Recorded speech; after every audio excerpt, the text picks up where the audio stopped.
Welcome to the Mick, a Mook, and a Mike. Hosted by four-time Emmy-nominated producer Frank Mace and retired New York City firefighter, 9/11 first responder, and Vietnam vet, Billy O'Connor. Today's guest, star of TV's Night Court, co-star of The Big Bang Theory, Melissa Roush. My brother Frankie, how you doing, brother? You looking good? I'm very excited today. Very, very excited. Our guest is Melissa Roush, co-executive producer and star of Night Court and former co-star of The Big Bang Theory. Oh, wow, man. It's just going to be a home run. I'm really looking forward to meeting her. You said that like you're surprised, like you heard who our guest was going to be for the first time. Oh, yeah, I'm mad-libbing all this thing. I don't look this stuff up. Hey, Melissa, we go way back. But before we start with Melissa, I want to say that our friend, Colonel David Scott, commander of Apollo 15, has a new documentary out. And Derek will put up the link to the documentary, but it's about Apollo 15, the first first man to drive on the moon, and it's got some unbelievable footage never seen before from NASA. So if you can watch it, please do, because it's a great documentary.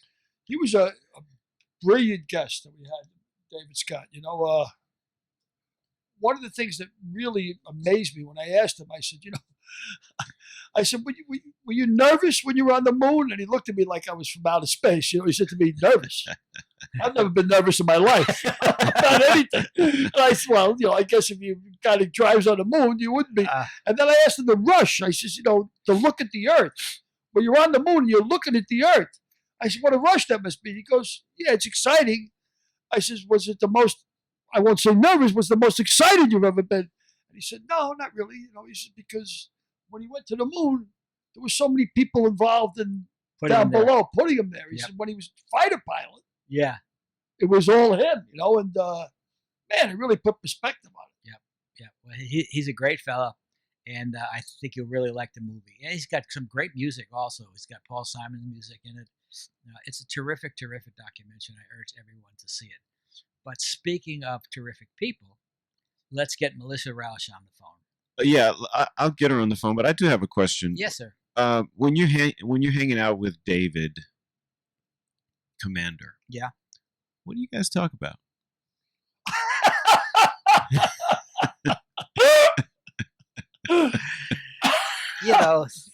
Meatloaf? We talk about things like sports, politics. We don't talk about the moon. I mean, after the first time I met him, and I asked him what was the most significant thing that you felt on the moon, and he said that it smelled like gunpowder. The lunar surface smelled like gunpowder. After that, it was, That's pretty cool, though. I mean, what would I speak to you about, Derek? We talk about, friends talk amongst friends. Yeah, we talk about a few things, yeah. Yeah, well, we don't talk about those things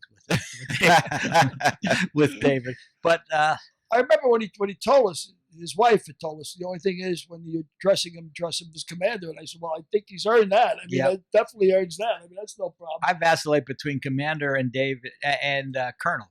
And colonel, yeah. When we talk informally. I mean, when we talk formally, I just call him David. It's amazing how, I guess not, I shouldn't say amazing, but he's so lucid. He's so, like his age, nothing. Boom, boom, boom, boom. No problem at all. He's like a firecracker. Yeah, like no problem. But another firecracker is Melissa Roush. There's the segue we were looking for. That's it. There's the lead. Can you see how I teed that up for him, Derek? Can you please get her, Derek? Coming up. Thank you. Melissa, how are you? Can you hear yet? Hi. Yes, now you can hear us. You guys are looking at a lady that could have me fired in an instant. with a snap of a finger. That's the same sort of Damocles you have over me. I know exactly what you mean. I don't want to give up. That's so exciting. I didn't know I had that power. You have that power, indeed you do. She's like, I'm going to use it tonight. Well, Frank, that's why I'm on here. You're fired. Goodbye. Oh, that would be so awesome. We're getting in real time, Derek. We're watching this in real time. That would be disintegration of a man in real time. Oh, that's great. That's my partner, Billy O'Connor. Hello, Melissa. Hi, so nice to meet you, Billy. That's pleasure. That's the key man. Hello. How are you? Derek Harris. Hi, Derek. How are you? I'm doing well. So good to see you. Yeah, it is indeed. So let's just jump right into that. How did Night Court happen? Oh goodness. The- So The this was the first step in development, from the first kernel of an idea. How did you even okay. get the idea to do Night Court?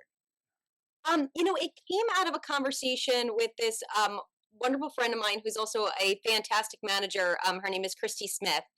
And we were talking about projects and development, and she asked if I was a fan of Night Court. She's like, I've always thought that would make an amazing reboot, and I was a huge fan of Night Court. I absolutely loved it growing up. I remember watching it on a small, like 11-inch screen in my bedroom at all hours of the night, like staying up way past my bedtime to watch it.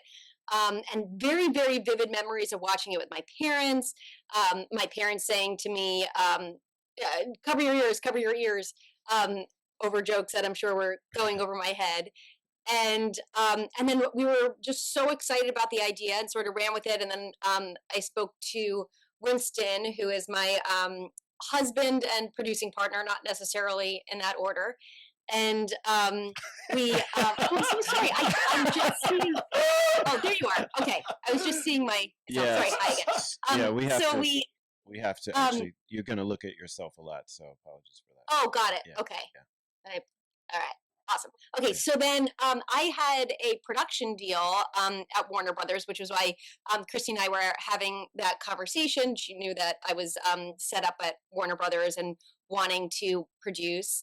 And when I got my production deal, which was during the time on Big Bang, the thing that I said that I really wanted to concentrate on was multicams. I love them so much. They're near and dear to my heart. And selfishly, I just want to see more of them on TV. So after this idea was discussed, I just started campaigning for the IP from Warner Brothers and had a bunch of meetings with all the wonderful executives over there and told them that this is a project that I really, really wanted to see come to fruition. And they didn't give me the IP outright. They said that there had been other pitches that had come across their desks over the years to do a Night Court reboot. So they said, well, let's keep talking about it. And if you bring us an idea that's really compelling for it, then we'll continue the talks.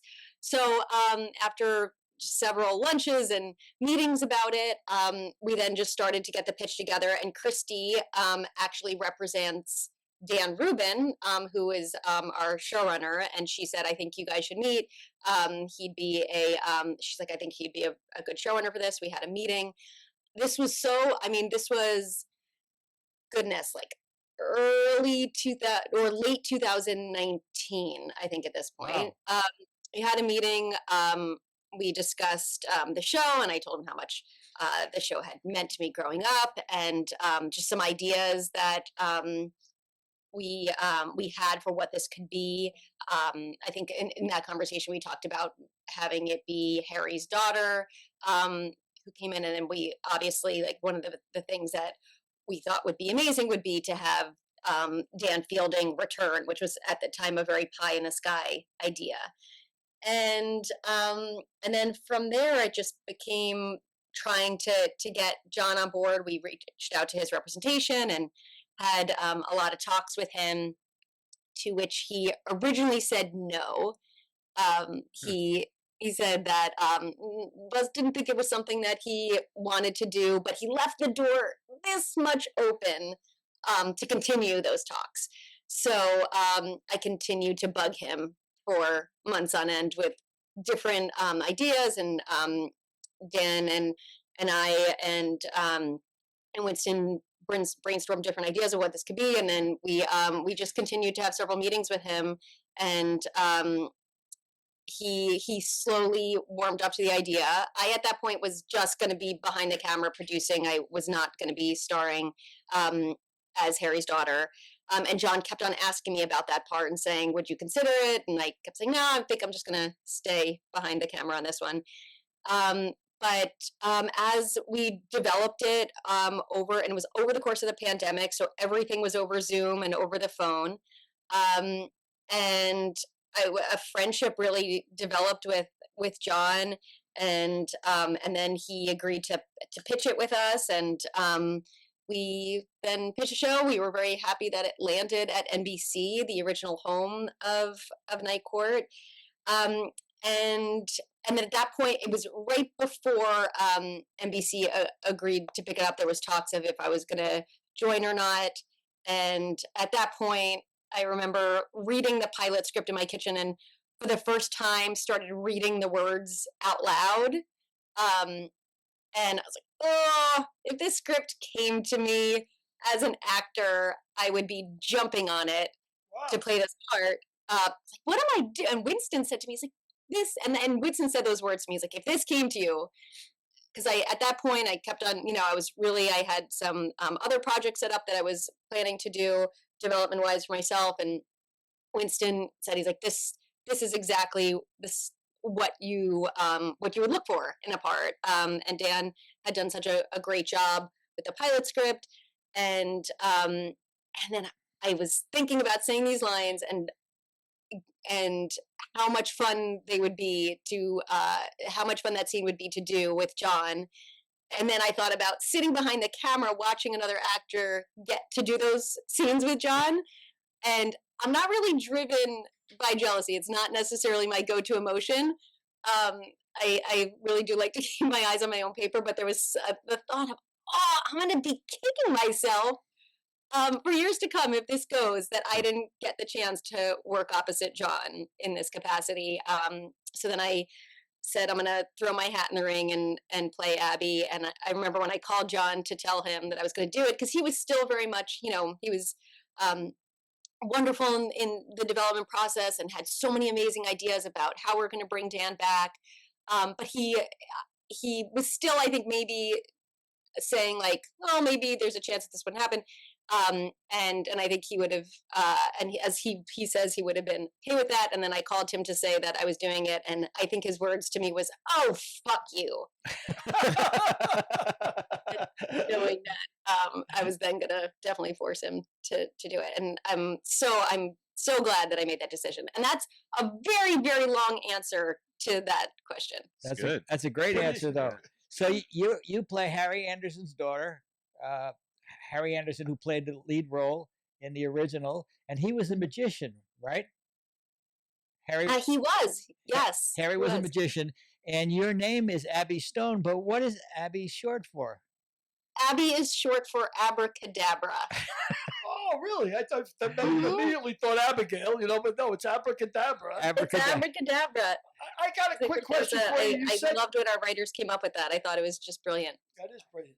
I got a quick question for you. You said your husband Winston said, read the script. This is what you look for. When you look for the script, what is it you look for in a script when you're looking for a script? You want something challenging? You want something that's going to open up you're very good with voices, from what I understand. Is that correct? Like you like to do tweaks? Yeah, I do like to do voices. This is one of the first TV jobs I've done that I'm not doing a voice that's different from my own, whether it's a higher register or an accent. So I was actually excited about getting to do something in my own register with this, because it would have been weird if Abby was coming in with some weird affected voice. But normally, when I am looking for parts, I've always unlocked a character. My way into a character is usually through their voice, whether it be a tone of voice or an accent. So this was something different, and that in itself was something that was exciting to me. And I just love the rhythms of how Dan wrote the pilot script. And I think, depending on the genre of project, I'm looking for something different. I think I love the musicality of a multicam, and I think there's you could read a script, and I think, and especially I tend to read things out loud to make sure that musicality is there. And this one for sure had it, and then my goodness, just the idea as a Night Court fan growing up that I was going to get to be on these sets was something that was so incredibly exciting for me. And I think there's I know, in other projects, if I'm taking on a, let's say a role in a film, if it's something that, okay, that's something different than I've ever done before, that's always something that that really intrigues me. I like diversifying as much as I possibly can. Back in the early 90s, I was re-editing Murphy Brown for syndication, and I was editing with Jerry Davis, who was the original editor on Night Court. And wow. And I said, Jerry, Reinhold Wiege was the creator of Night Court. I said, why don't we call Reine and ask him to bring back Night Court as a feature film? So Jerry says, that's a great idea. I'll call Reine right away. So he calls Reine and he says, wait a second. Let me get this straight. You're pitching my own show to me. He said, that's amazing. He said, I'm out of that route race. Really? Yeah. Wow. Well, he made so much money on Night Court on the original. I think, in those days, there was big syndication money, and Warner's didn't. I mean, this would later work to your advantage, but he sold the rights to the IP rights to Night Court to Warner Brothers for $60 million, and that's how Warner Brothers got the rights to Night Court, because they have the IP, the intellectual property, but Reine would have to have signed off on it, and he had signed off on it 20 years in advance. So that's sort of how that happened as well. So they have to obviously get the intellectual property before they even think about it. When did you know that you had a hit on your hands here? When did it dawn on you? Was it the pilot? Did you know, like? Well, I do remember just the moment that it felt real. It actually involved Frank. When it was, I think, early pilot stages. We hadn't even begun really talking about production, but I had a voicemail from this man, Frank, at Warner Brothers. He said he wanted to get on the phone with Dan and Winston and I and talk production logistics. And it was really the first movement in production of, we're actually going to be making this pilot. And so I never met Frank. I just heard this voice on the other end who was really from the beginning such a champion of the show. So I really thank you for that, Frank. And he said, I read the script. You told me about his history with the original. And he said, like, I'm telling you, this has legs. And he's like, this is good. And I pictured this man in like a 3-piece suit at Warner Brothers, like standing outside the Warner Brothers tower. With a cigar? Yeah, with a cigar saying, this is it, kid. This is going to be it. And it really motivated me. And we were all just so excited about how excited Frank was about it. And then I think, I operate always with a level of cautious optimism, more on the side of the cautious in that. I think just from years of rejection in the business or things, not going exactly as planned. So I was really proud of the show we put together and the pilot that we made. But it really wasn't until it aired and we had this wonderful feedback about it, and people actually tuned in to watch, that I took a breath and just for a minute, because then I go back to, what's going to happen next? But it was I was just so grateful and excited because, during the pitching process, even we kept on talking about the fact that we really felt this was something that people needed. And I know that sounds cliche, but just the idea that we're bringing back this opportunity to laugh and a show that you could watch with your family, like I did as a kid, and just have a break from the week. And I think there's also something about bringing back a show that has a level of nostalgia to it. And this is something that we actually heard after it aired that means the most to me, I think, out of all of this, is people saying that this was a show that they watched with a loved one that's not here anymore. And so watching this incarnation makes them feel like they're doing something with that person. And it feels that, they feel that connection, which is the same for me with people that I watch that show with. So that has been the greatest gift of this whole experience. And it's like you didn't even leave. It's like you never left, because the courtroom and sets are exactly the same. It's pretty special, and every time the chairs in the cafeteria are the same, and the couch in the judges' chambers. I truly have to pinch myself that I'm getting to sit in those literal seats.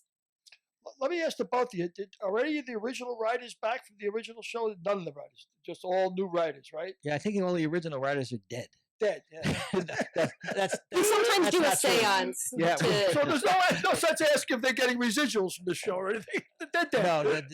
No one's done. No one's. Well, I don't think anybody's getting residuals from the show except for Jimmy Burrows. Jimmy Burrows directed the pilot of Night Court. Wow. He's a big director, and he and Riney hated him. Do you know the story? No. Riney hated him. Jimmy Burrows. Jimmy Burrows never did another episode of Night Court, and they did 240 something of them. And Jimmy Burrows is the biggest director who's ever directed sitcoms, and he collected 200 checks for directing the pilot, and he's still getting a check for directing this pilot. Wow! This show, he still gets a check. So Riney was the executive producer. Riney created the show. They have that kind of clout. As an executive producer, you could just say, "He's out. This guy's out. This guy's out." It's you. It's all you. That's correct. That's why I'm trying to be nice to her. I didn't say nothing. I got a quick question for both of you. What's a showrunner? You talked about a showrunner. How many times are we going to talk? I want to hear it. Yeah, what is it? I'll let Melissa answer that. Okay, what is a showrunner? The showrunner as well in the gentleman Dan that I was talking about is our showrunner. And really they do, my goodness, everything. Absolutely everything. I mean, he wrote from the start. He wrote our pilot, and then really is in charge of every aspect of the show. He heads up the writers' room. He's in charge of all the production decisions, and really the one who is getting the show together every week, talking about the arcs of the season, the episodes that are coming up. But really the ringmaster as far as what happens week to week. So it's fair to say if you were the president, he'd be the chief of staff. He's the guy who gets things done.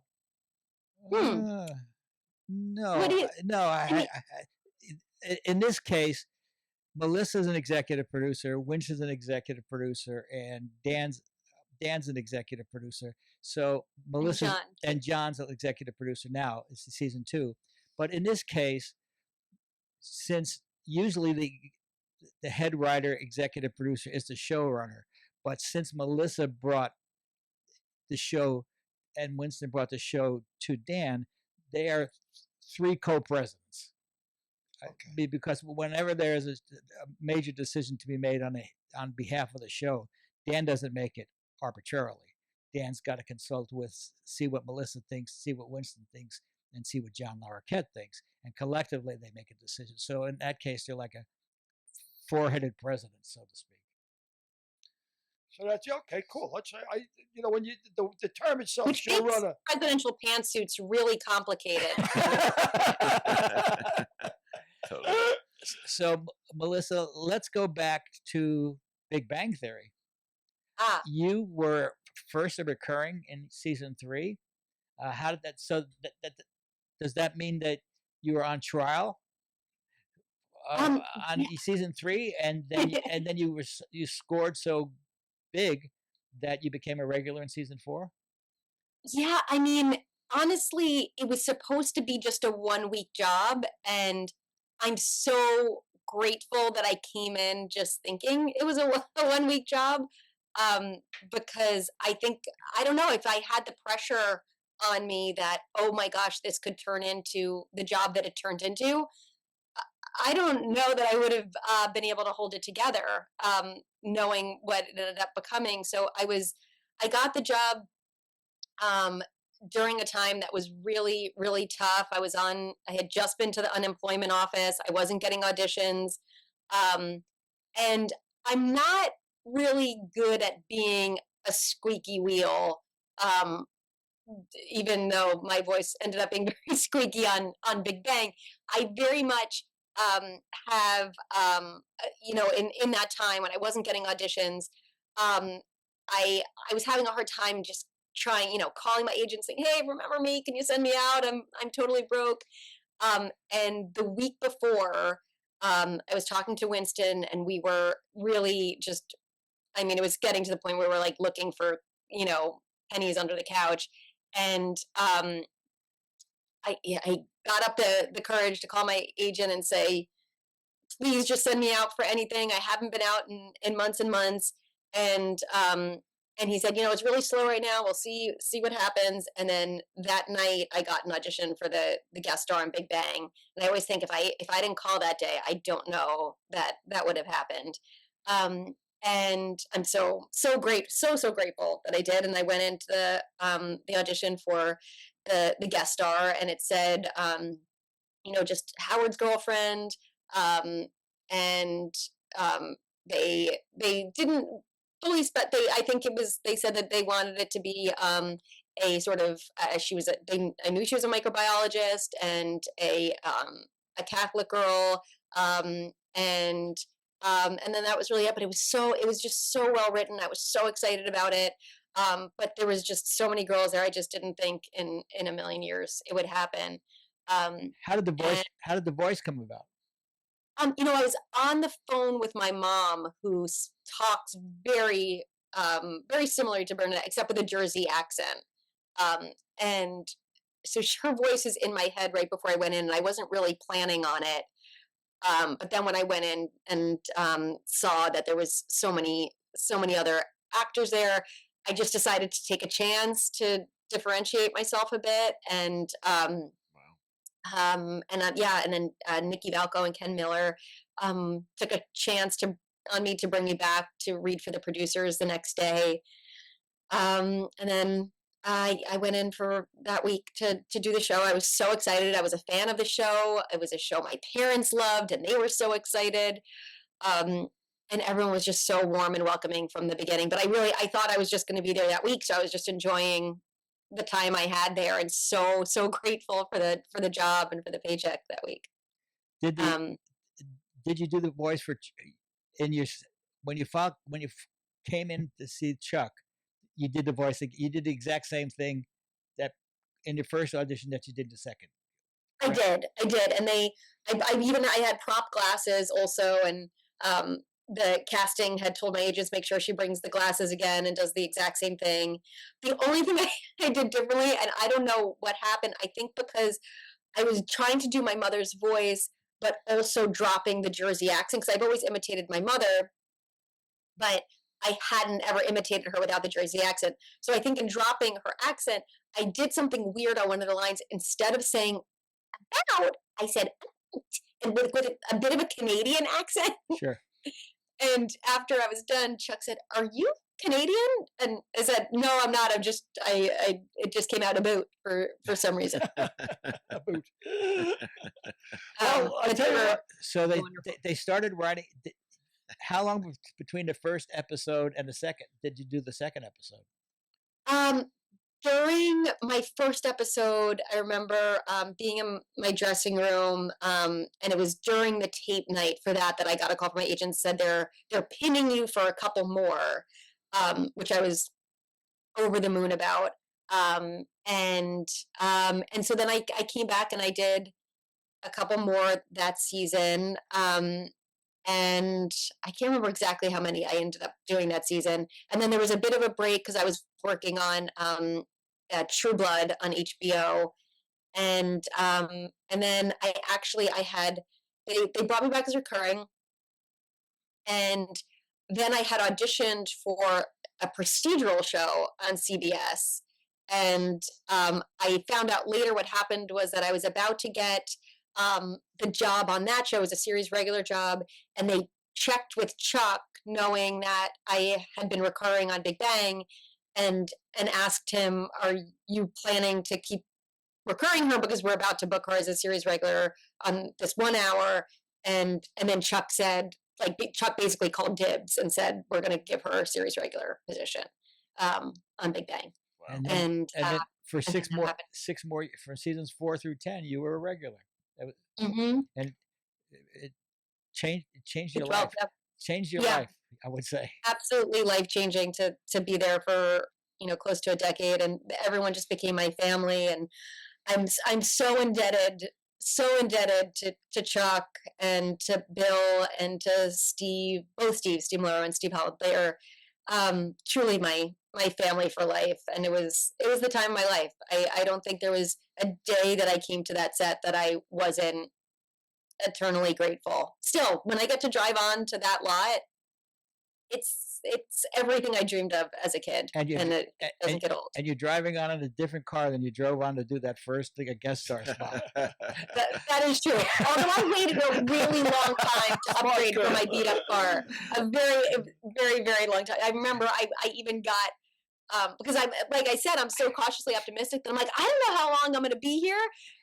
To the point that I remember my co-stars on the show, like Kunal in particular, like, "Come on, you're here. Why are you still driving this car that you barely can get to work?" And I'm like, I don't know if I'm going to be here tomorrow. I'm going to just keep my crappy car. Well, So it took me a very long time. Speaking of Kunal, you have a reunion coming up with Kunal. Why don't you tell us about it? Yes.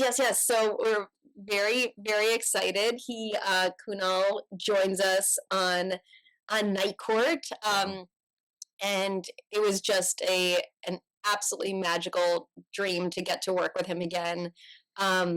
He's been just so supportive of the show, as everyone in the cast has been, since we started. And I was just so, I can't even tell you how full my heart was to get to work with him again. And he's just wonderful. He plays this hilarious fashion designer who comes to Night Court for Fashion Week, and then him and Abby have a little romance that was it was so fun to play, and it was just great having. It was almost like having, like, bringing my boyfriend to meet my family. And I actually don't know who's the boyfriend in that scenario. I don't know if it's John or Kunal, but either way, it just felt that like the families were meeting, and it was really, really cool. Really cool. And he got a great response when he made his entrance.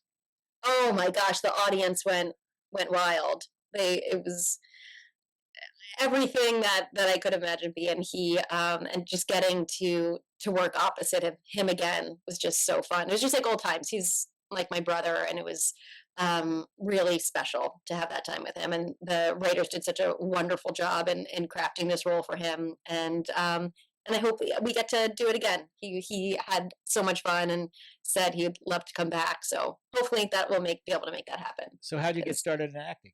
Where'd you get interested in acting? So really for as long as I can remember, I was very much a kid who was, I guess, an indoor cat, you could say. I wasn't really great at doing much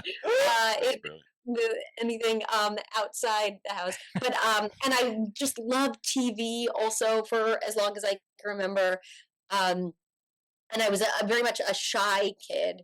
And so when I got the performing, it was just a way that I could express myself that wasn't hiding behind my mother. And I remember actually the first time that I got a laugh, and that I was then just hooked forever. I was trying to procrastinate going to bed, and my father was watching Three's Company, and I started doing an impression of Don Knotts, and my father started laughing, and I got to push my bedtime because I just kept on impersonating him, and then from then I just started weirdly doing impressions at, I guess I was 6 or 7, of anyone I could find on TV, and then I started trying to like enter myself in like local talent shows and things to do stand up, because I had seen it on Star Search and was just enamored by, like, you could do this as a job. And yeah, and then I just, community theater growing up, and my brother and I would put on shows in my basement, and just I just fell in love with it, and it was just such a happy place for me growing up. I think I was a kid who always felt a little other than, like a little bit of a weirdo, and that very much felt like home to me from a young age. Can we see a little of your Don Knotts imitation? No, it was only cute when it was 7. When I was 7, it's certainly not good. So you went from. I'll work on it for you, Frank. When did you decide when you were doing stand up that not stand up but acting was where you wanted to go, or improv, or what made you make the switch that you didn't stay with the stand up? Stand up, I sort of was always parallel pathing the two. When I went to college in New York City, I thought, oh, this is a great place to also really get into the stand-up world. So I was in a conservatory acting program, and they really frowned upon you going and being in comedy clubs all night.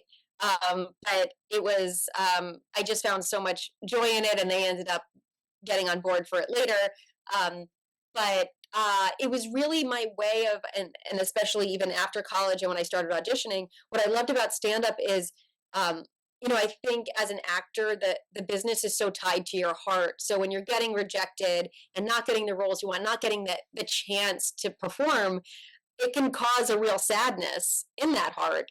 And so stand up or writing my own material, or doing a one-person show, anything like that, was a reminder to me of why I was doing it, and a way to spark that joy to keep going. So it was always sort of, they were side by side and sort of paralleled, in that I would be auditioning during the day or trying to get work during the day, and then doing stand up at night, which I absolutely loved. And I did it, it was, I think because I started when I was so young, and I think there was sort of like the naivete of youth, that there was no fear involved. It was also at a time too where there was like no cell phones or anything, so I could go up in the middle of Times Square and try out new material, bomb if I needed to, and wasn't worried about, it ended up on the internet the next day. You didn't know how hard it would be when you were younger and you were starting out. You didn't know how hard it would be. If you knew how hard it would be, I know that if I knew how hard it would be, I never would have crossed the street to get on the Warner Brothers lot.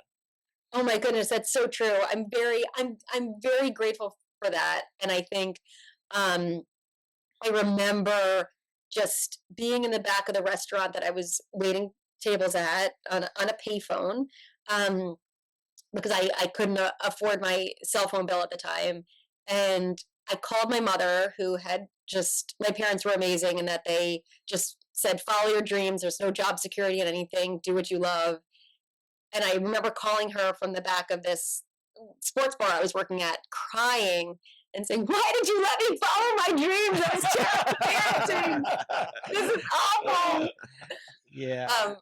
Yeah, it's a tough road. There was a lot of driving around and crying in my car upon moving to LA. Bill, before the first jobs. Bill Schilling, who played the principal in Head of the Class, we were walking to the set one day, and our Head of the Class offices was an old broken down motel where the Bridge building now stands. Oh wow! And we were walking from the hotel. We were on the east side of the street, and he said, "Frankie, my boy," he was like W.C. Fields. I said, "Yeah." He says, "You know what? The longest walk you'll ever make in your career?" And I said, "No, Bill. What is it?" He goes, "From the east side of the street to the west side of Olive Avenue, because that's where the entrance to the gate was." Wow. Long trip is right, huh? Long trip. So that's great. But you've also been a single camera actress. You and Winston co-wrote The Bronze, which is a feature film. And I will quote Variety when I say, she delivers the best breakthrough comedic performance by an actress since Melissa McCarthy in Bridesmaids. That must have been pretty empowering. But what was it like for you to make a single camera show, write it, produce it, and star in it? It was such a labor of love. We shot that in 22 days on a shoestring budget in Ohio. on my break from, it was on the summer hiatus from Big Bang one year. And it was such an incredible learning experience. We just really learned how to go with the flow, and how sometimes things that, you're sort of handcuffed by in doing an indie film, give you the opportunity to write something else that ends up being even better than what you thought. There was a few scenes that something happened with like locations, and we weren't able to get the location we needed last minute, and then we ended up having to come home and rewrite that night a scene that we didn't think that we were going to do. I think it's a scene in the mall that we do, and it's a scene with my character and another character on a date, and originally that took place at a drive-in movie theater, and then last minute we couldn't get our drive-in movie theater, so we had to relocate it to a mall, and it ended up being just a really fortunate thing that happened, because we ended up really liking the scene. And the premise of the movie is what? So the premise of the movie, it's about a former gymnast who wins the bronze medal in her early teen years, and then after an injury to her Achilles, just is basically living in her parents' basement, her father's basement, and really hasn't been able to do anything with her life since she won the bronze. And she's just bitter and burnt out and very angry that her life has taken this turn.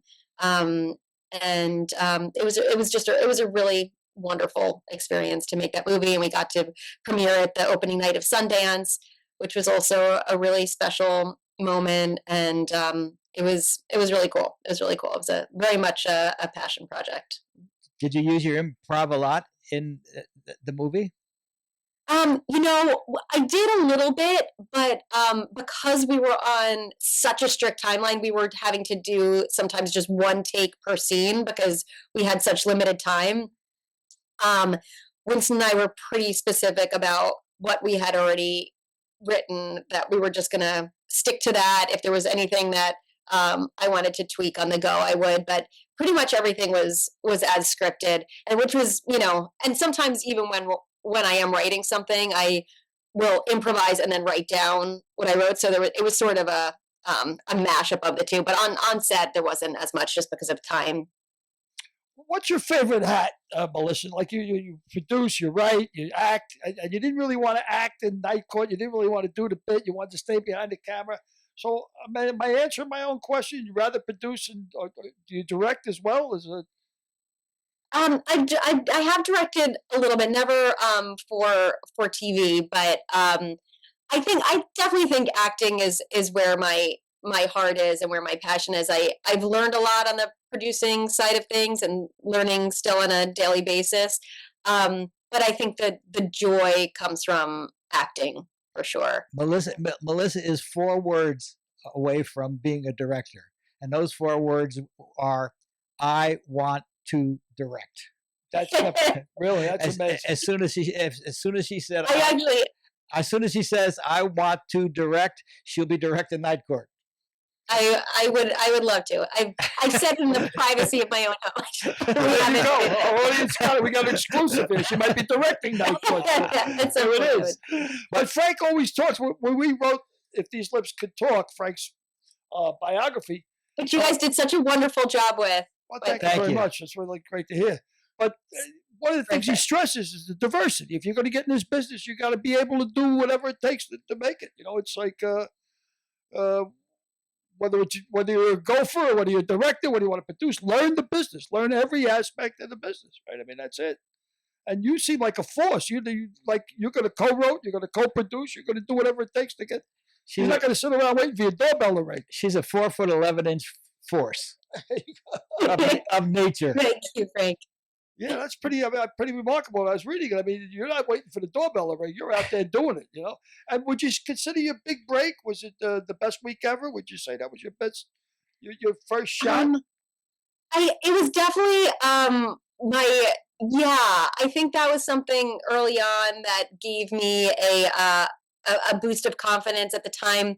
At the same restaurant that I was calling my mom from sobbing, I was working there. And it was in New York City, and there was during the weekends that it would snow a lot of times. I would be there, and there would be hardly any customers, but I'm just waiting for people to come in. And a friend of mine told me that Best Week Ever was accepting submissions from stand-ups, and I found out that one of the producers, who was friends with my friend, lived around the corner from this restaurant I worked at, and she said you could drop it off at his place. He knows that, about you and would like to take a look at it. So I literally had a VHS tape of my stand-up that I got from the night before, or a couple nights before, at one of the clubs, and I told the bartender, I just have to go drop this off. And it sounds like such a story you would tell your kids, like, I traveled in the snow to bring my submission. But I bundled up and in the snow walked my submission tape over during a break from waitressing to this producer.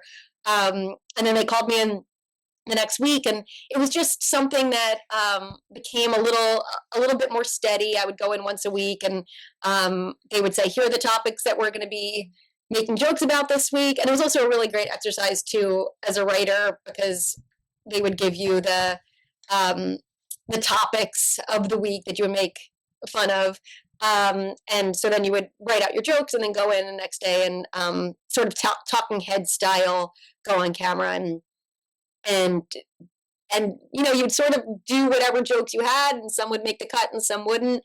But I was very grateful for that, because they ended up shooting in LA also. So when I moved out to LA, it was something that I knew I had here for a little bit, and ended up then being canceled. But it was a great job. And then I met a lot of wonderful friends from it who've since guest starred on Night Court. Jessica St. Clair was on that show, and she stars as a friend of mine. Paul Scheer and Rob Hubel also come on as these hilarious shyster lawyers, and Pete Holmes, also, who played Abby's boyfriend last season, was also from Best Week Ever. So it became this sort of great community of comedians that I've stayed in touch with over the years, and all just awesome, hilarious people. That's great. Derek, you got any questions for Melissa? I do, yeah. What's the first question is, what's your driving force? What's your motivation? Like, what gets you out of bed in the morning? For sure, my reason for everything is my kids, without question. That's Okay. they're my number one reason in life for everything. And then just creatively, I really am. I feel very grateful and very blessed to love what I do, and truly, I mean it when I say, when I get to drive on that lot, even though I'm looking for Frank in his 3-piece suit right now, saying, "Come on, kid, welcome to the game." It's truly such a gift to be able to do this, and I'm eternally grateful for it.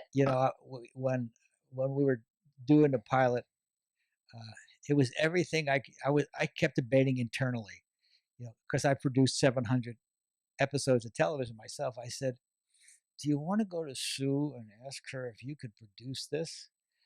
Oh, really? Because I loved the material so much. I wanted to say, can I go? And I talked myself out of it smartly, because Pixie West Pires is doing a terrific job as a producer. But I had said when I stopped in 2018, I will never set foot on the stage again. But I love the script and I love the cast so much. It gave me pause. Huh. I almost wanted to say, could I do this? And I'm really glad that I didn't, because I get all the perks of being on the show without having the responsibilities. So Nice work if you can get it. Yes. Yeah. I got another couple questions. Well, I want to go back to when you were starting out and before you became super successful. I know the LA scene can be tough for actors, in terms of auditions. So I'm curious about what's your toughest audition, number one, and the second question is, what's the one that got away that you really wanted and you didn't get? Let's see, toughest audition. I think there was one that I didn't even get a chance to do. I remember it was 12 pages of sides that came in the night before, and I had canceled going into Best Week Ever to shooting that the next day, and moved it because I was so excited about this audition and I thought it would be so huge. And so I missed out on actually getting work that day to go in for it. And then I remember sitting in the waiting room and hearing them say, "Yeah, there's a bunch of girls here, but it's fine. We'll just make the offer. Just make the offer." Oh, wow. And then and it was a really long wait, and in the time that it took for them to say that and then waiting and waiting, they ended up dismissing most of us because they said that that there was an offer that was being accepted, so I never even got to do it. And that was a definite leave the audition and just feeling so beat up and bummed out. I'm trying to think of one that really got away. I think, something that has helped me, and maybe this is just a part of that, like, naivete of youth I was talking about when I started, but even still, I feel like I try and hold on to this. I really believe that what is meant for me will happen, and that what isn't will pass me by. And something that I've always loved about auditioning is I thought, okay, this is just my chance to play this part, even if it's just for this 5 minutes. This is my shot. And I've always found something fun in that I get to do it for this time period. And I also think being on the other side of it, especially I think it was the first short film that Winston and I shot together, and being on the casting side of it and seeing people come in, and people were so good, but they just weren't 100% right, or wasn't exactly what we had. They weren't exactly what we had in mind. And that took a bit of the sting out of it, that when you don't get something, there could be just 9,000 other factors as to why it didn't happen. So that's something that always helped to me to be able to release whatever reason it didn't happen. Yeah, I got used to saying whenever I didn't get a show, it was because they didn't know what they want. They weren't astute enough to hire me. It's easy for you, Frank. You're Italian. It's just business. It's nothing personal. It's business. That's great. And that's what I'm going to say to you, Frank. I know I fired you at the beginning of this, and it's not personal. That's great. Billy, you got a closing question for Melissa? No, not really. I really delighted to have you on. I mean, super delighted. And one thing I would like to know, you obviously, you said you're growing up, you're a TV fan. I was always a TV fan. But movies, and impressed by celebrity. You worked in the laundromat. You're working with Merrill and Gary Oldman, and whoa. Were you when you first blew in there? Were you just felt like I belong here? This is me, or were you like I would be as a TV enthusiast or a movie enthusiast, kind of Meryl Streep? I'm working with Meryl Streep. I mean, oh my gosh, I was pinching myself every second, because truly, if I could dream of something that I would have, in my wildest dreams, what would it be? Playing Meryl Streep's daughter was every bit of me felt like I was living in an alternate universe. And she was just as wonderful as you could imagine, and so kind and so loving. And then also was that film was Steven Soderbergh directing, who I've also been such a huge fan of.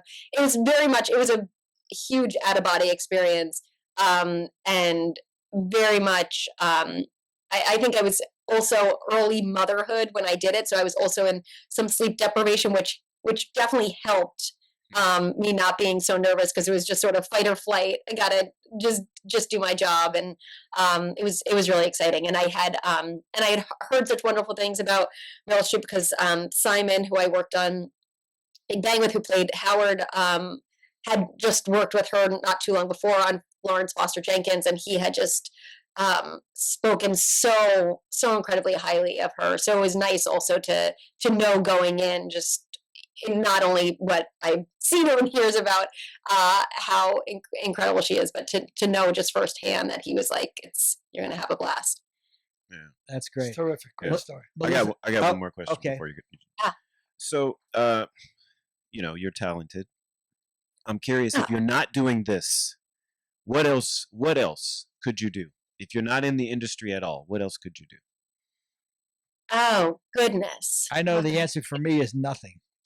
I could do nothing. Nothing else, right? That you would do? I could do nothing else. So I thank the good Lord on my bending knees every night that He delivered me to this. But go ahead, Melissa. Oh man, I don't honestly know what it would be. I know this is what I find the most joy in. I think I do love cooking a lot. So maybe something in that arena.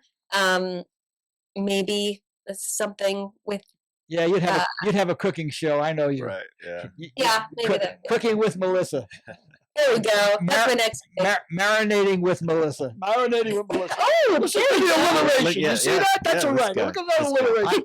I got that from Billy. Marinating with Melissa. I love it. Melissa, thanks so much for being a part. Thank you. Really great to come on. Appreciate it. We've had a great time. Mike and Mike and Melissa. Oh, look at that. Look at that alliteration. See that? Just flows. Mike and Melissa. You're going to make us. We're going to have to make us. We have to make another logo. 4 M's. 4 M's. I mean, this is what I would be doing. I would be joining you on the podcast as your third co-host if I wasn't doing this. So get ready. Make it ends. Sign me up. That's where I'm going to be. We'll do it. Thanks so much, Melissa. Thank you. So good talking to you. Super success ahead. I'm sure of it. Just it's gonna run forever. It's great. Oh, thank you. Thank you so much. See you Monday. Have a great Tuesday, day. Bye, everybody. Bye. She's a terrific gal. Yep. Terrific gal. Very nice. Very down to earth. Yep. She's a good person. She's from Jersey, Frank. She's from Jersey. Jersey's good. Oh, we should have asked her to do a Jersey accent. Well, she could just do her mom. Yeah. We should have asked for that. Well, she said too late. Yeah, that was a great idea she had, but how to stand out.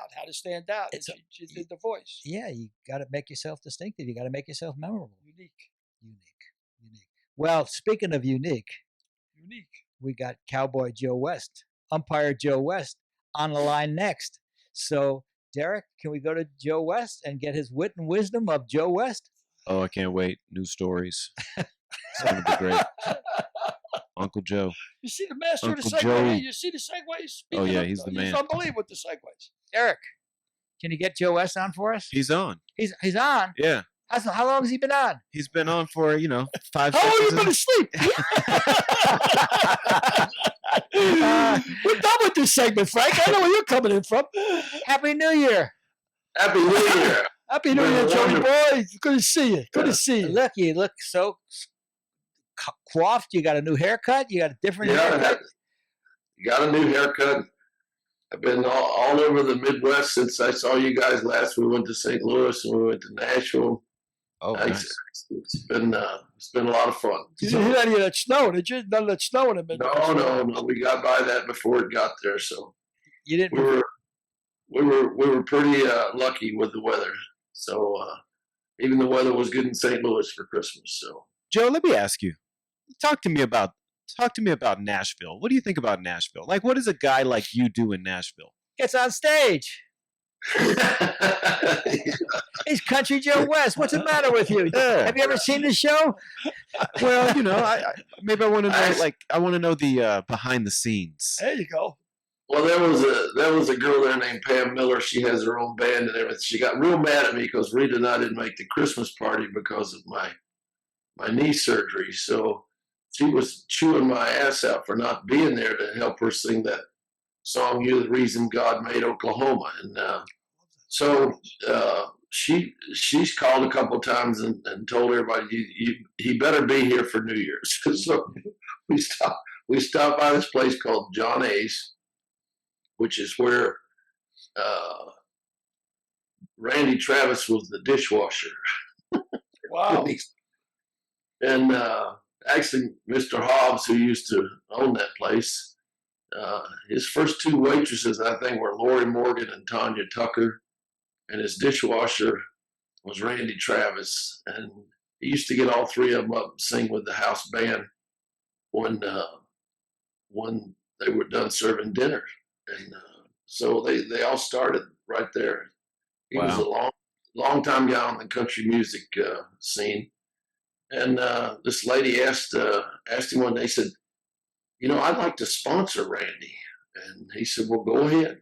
And he was very instrumental in getting him the best musicians in town to play with him on tour, because Randy had a problem hearing. He didn't have the greatest of pitch, and so they put him with the best musicians they could find. And I think his first year out, they grossed about $30 million. And Garth Brooks actually said, he says, this guy kicked open all the doors that we're walking through. So Randy Travis had a big influence on the Nashville scene. And I was lucky, I had met a guy named Boxcar Willie through an agent in Los Angeles, the Brokaw Company. Sandy Brokaw sent Boxcar to my room in San Francisco, and I was working the Giants, and he knocked on my door, and I couldn't figure out who would be knocking on the door because I had a do not disturb sign on the door. And when I opened the door, here's Boxcar Willie holding my do not disturb sign. He said, if you put this on the door, nobody will bother you.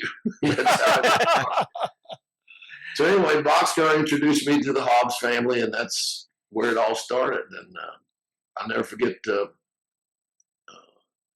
first time I went to Nashville, I went with Boxcar Willie. And I sang with him at the North Carolina State Fair, at the Alameda County Fair, and he was just a peach of a person. In fact, he and Sam Lavella and Tex Switson were responsible for getting me to sing on the Grand Ole Opry with the Hee Haw Band. So that was a great thrill for me.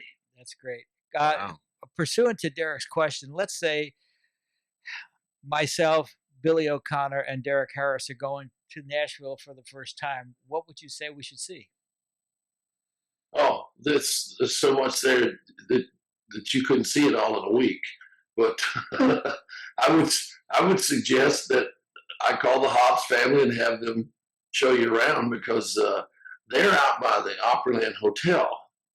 But there's a whole different atmosphere in the downtown part where the Strip is. And there's bar after bar after bar after bar. And wait a second, you said Strip and bar after bar after bar. Billy's head just lit up. I heard that the food, actually, the food in Nashville is terrific. Yeah, it's very good. Big diversity, the food, everything. I heard it's great restaurants. Yeah, there are some great restaurants there, but the entertainment is what's amazing, because even Charlie McCoy, who's in the Country Music Hall of Fame for playing the harmonica, he said one day, I came to Nashville as a guitar player. There's so many good ones of those, I decided I had to learn to play something else. So, differentiate. Wow. Just like our previous guest, Melissa said, differentiate yourself, and he differentiated himself for sure. Hey, how is the old Ryman still open? And is it a museum piece? So yes, it's still there, and in fact, they've done a lot of shows from there in the past year. In fact, not all of them are country western shows either. So, but it's a great theater, and in fact, Sam Lavella, who produced every Hee Haw, gave me a tour that one of the first times I was ever there, and you know who Sam Lavella. You know who his son is, right? Yeah, Torrey Lavella, the manager of the Arizona Diamondbacks. Yeah, I've told you that story before. Yep. So I knew you knew that one. But yeah, it's a beautiful theater, and some of the problems they're having with the artists that are in the Grand Ole Opry is that they're supposed to come back so many times a year to perform, so that they can keep their status as members of the Opry, and they're not all doing that. So that kind of hurts them. But How does the old Ryman compare to the new Ryman? We're talking about the Ryman Auditorium, obviously. Oh, I thought you were talking about hip hop. it's like comparing old Yankee Stadium to new Yankee Stadium. It's but the old Ryman has its character, and it's a great place to walk on stage. It's just a different atmosphere, and there's a lot of people that aspire just to get there for the first time, and it's an unbelievable thing. There was an old guy that named Roy Acuff who had a dressing room there, and it's really funny because somebody sent me a picture of what I'm about to tell you about.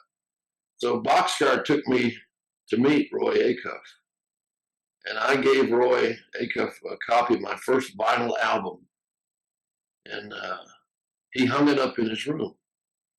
And Boxcar later told me, he says, you're the only guy he's ever let bring him an album to that dressing room. He doesn't put up albums in his dressing room. And years later, I got a picture from this guy in Atlanta of him sitting there talking to Roy Acuff, and my album's is presented behind him. And he sent me the picture to show me, you're the only one that's ever had an album in Roy Acuff's dressing room. That's great. But Roy was a big baseball fan. I don't know if anybody knew that, but he was a big baseball fan. And I met Garth Brooks at his memorial. The day he died, he had it in his will that he wanted to be buried before the next day. So they had a memorial service, and he was already in the ground before anybody could get there. And he was quite the old bird. He was pretty special. I bet you there were quite a few. Oh my goodness! Celebrities at that Roy Acuff. Roy Acuff. Jeez. Yeah, and overnight they had the funeral and the memorial the next day. It was unbelievable. So tell us your favorite Garth Brooks story. Well, Garth Brooks decided he wanted to go to spring training. And he went to What do you mean? He went to spring training as a Padre. Oh, He went and worked out with the San Diego Padres, and Bruce Bochy let him work out with the club, but he never put him into a game. And then after a couple of seasons doing this, he decided he'd put Garth into pinch run at first base. So he took the guy out. They sent Garth through. Of course, he got a standing ovation from the crowd in the spring training game. And sure enough, the left-handed pitcher for the Cubs picked him off. Yeah. He was out as far apart as Billy and Frank are sitting from each other. Well, Eddie Montague was the first base umpire. So Eddie called him safe. And of course, hilarious. Mark Gray started laughing, and Garth got up off the ground, ran over and hugged Eddie. So it was a nice joke for a while. So sure enough, after the game, the media went to Montague's locker at the umpire's room and said, it appeared that Mr. Brooks might have been picked off at first base. And Eddie said, I can call out Barry Bonds and I can call out Mark Grace, but if I call Garth Brooks out, I might not be able to go home. That's true. That's a great story. That's a great. Yeah. Was he an infielder or an outfielder? Was he a really good ball player? Garth Brooks, he was that good. He was a really good singer.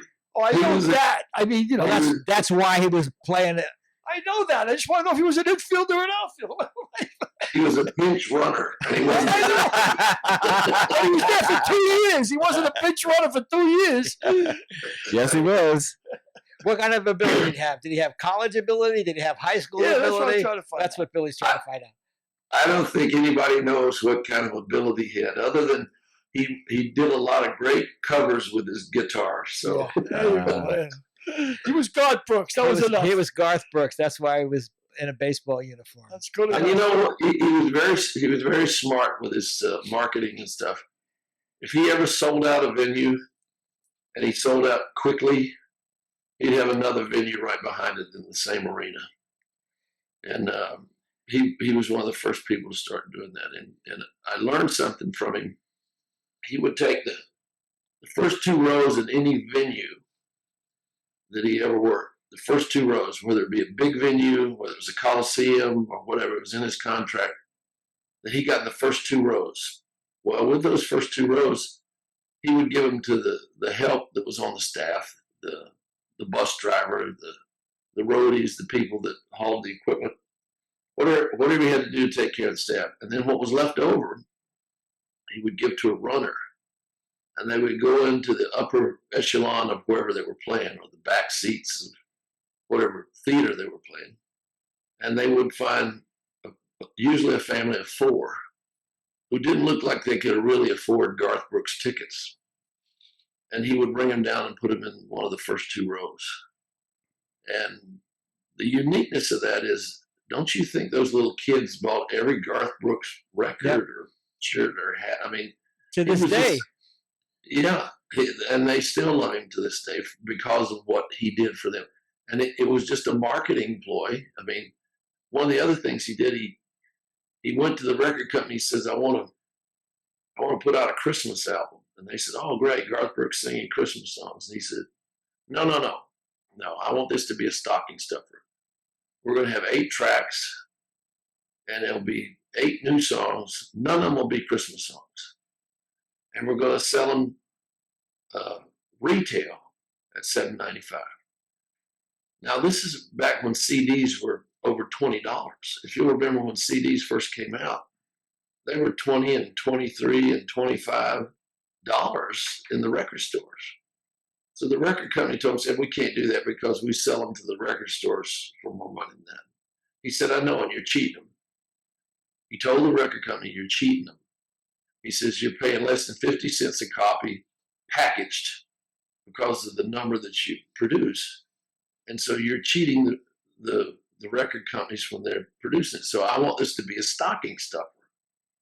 And he put this out on Thanksgiving. Of course, the record company fought him all the way. And he said, well, if you don't do it, I'm going to do it myself. And he put this record out on Thanksgiving. And he sold over 1 million copies just in Christmas stocking stuffers. It was a genius marketing plan. And he knew the value of Garth Brooks' song, and he knew the value of a stocking stuffer, and it was perfect timing. Yeah, and you know what? It helped the record industry because it brought the cost of the CDs down. Yeah. It brought it down where it was reasonable to buy them. Before, you bought a CD and you paid over $20 for it. That was a lot of money at the time. So, Billy, what'd you get in your stocking this year? My stockings, holes in my stocking. You know, Billy Joel does the same thing. I know this because my daughter, Megan, who does, Martha Stewart's hair and everything, and she was in the audience at the Billy Joel concert, and 2 runners came up, took her and her girlfriends and put her down in the first row. Billy Joel keeps the first 2 rows, but he wants young, pretty girls down there. And he actually, my daughter got a ticket to she was at the Billy Joel concert, but ended up in the first row because same thing, but not for marketing. I guess he just wants the right. Well, it's because she's good looking because she looks like her mother. Obviously, yeah. No, actually, she's got my look. She got a good look. She got a good looks from her mother. I mean, I still have mine. But yeah, she got a good looks from my mother, without a doubt. See what I have to put up with, Joe? It's not right. It's just not. It's just not right. Well, thank you, Joe, for another segment of the wit and wisdom of Joe West. Give Rita a big hug from us, and we'll talk to you next time. I'll do that. Hit him straight, Joe. You take care. Hit him straight, brother. Hit him straight. You're out. You're out. He's always great. He's a great guy, man. He's a terrific guy. Big smile, always happy. Well, this was quite an episode. We talked about David Scott. We gave him the link to his movie. We talked to the great Melissa Roush about Night Court and Big Bang Theory. One second, Frank. You dropped another name. You dropped another name. What got it for? And we put up with another episode of Billy O'Connor, and we've wrapped it up with Joe West. That's a damn good episode. A damn good episode, is right. You see? Look in once in a while. You get a break here. You can see what we got here. We got variety, I tell you. Say goodnight, Derek. Please. Good night. Good night. Sweetheart, Woo, press and dreams and think tight, sleep tight, my love. Good Oh, night, whatever. sweetheart. Well, it's time to go. See you next week, folks. All right, guys. Next week's guest, Emmy Award-winning director of shows like Friends and actor One Day at a Time, Michael Lembeck.